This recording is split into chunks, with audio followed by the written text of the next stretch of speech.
देखिए, ये बहुत अच्छी बात है कि समाज में हम अपने उन लीजेंड्स को याद कर रहे हैं जिनकी वजह से हमारी ज़िंदगी बेहतर हुई है। और उनमें से पेरियार ललई सिंह यादव एक बहुत महत्वपूर्ण स्थान रखते हैं और उन्होंने अपने पूरे जीवन से हमको संदेश देने का कोशिश किया है, चाहे स्वतंत्र स्वाधीनता संग्राम का आंदोलन रहा हो, चाहे रूढ़िवादिता और पाखंड के खिलाफ आंदोलन रहा हो, या फिर दुनिया को या देश को संदेश देने की बात रही हो। जब जैसे जिस प्रकार से बाबा साहब अम्बेडकर अपने अंतिम समय में आते हैं और 14 अक्टूबर 1956 को बुद्ध धम्म में अपनी घर वापसी करते हैं और देश को बताते हैं कि फिर से हमको समता, न्याय और बंधुता की व्यवस्था में जाने के लिए बुद्ध की शरण में जाना होगा।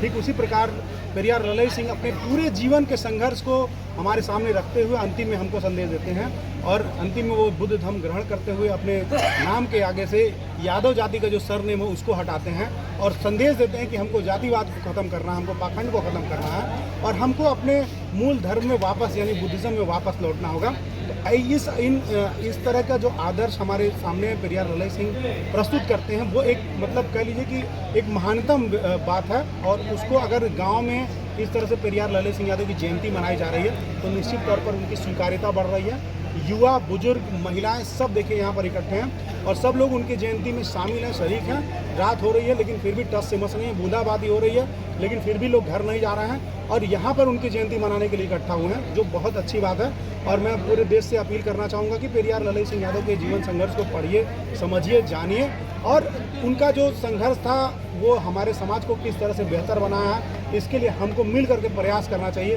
कम से कम भारत रत्न तो पेरियार ललई सिंह यादव को मिलना ही चाहिए और इसके लिए हम आगे मुहिम भी चलाएंगे कि उन्हें भारत रत्न से नवाजा जाए, क्योंकि सरकारें हमेशा से हमारे समाज के लीजेंड्स को उपेक्षित करती रही हैं। केवल एकमात्र स्वाधीनता संग्राम सेनानी तक उनको सीमित करना, उनके संघर्षों का एक तरह से कह लीजिए कि समुचित सम्मान नहीं कहा जाएगा। तो हम आगे कोशिश करेंगे और इस बात को पुरजोर तरीके से उठाएंगे कि पेरियार ललई सिंह यादव के जीवन संघर्ष को देखते हुए, देश और समाज के लिए उनका जो योगदान है उसको देखते हुए और भारत में जो भारत को फिर से सोने की चिड़िया बनाए जाने की उनकी जो कोशिश है उसको देखते हुए उनको भारत रत्न मिलना चाहिए।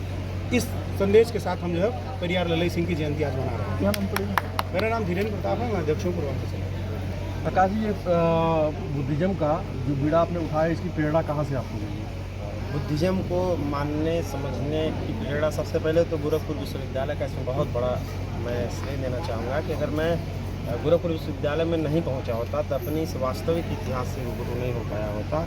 आज मैं जो कुछ भी इसमें बहुत बड़ा सहयोग मेरे विश्वविद्यालय का है, मुझसे जुड़े सामाजिक लोगों का है, धीरेन्द्र भैया का, सूर्य छात्र संगठन का है, पूर्वांचल सेना का है और जितने भी समता समानता भाईचारा को मानने वाले बहुजन संगठन है, बाबा साहब अम्बेडकर को मानने वाले लोग हैं, इन तमाम संगठनों के कार्यक्रम में आया गया, इतिहास से रूबरू हुआ, अपने महापुरुषों की जीवनी को पढ़ा, वहाँ से मैं उन कार्यक्रमों को करने के लिए प्रेरित हुआ। आकाश जी, मेरा एक सवाल है कि आपने अपने ग्राम सभा को ही क्यों चुना?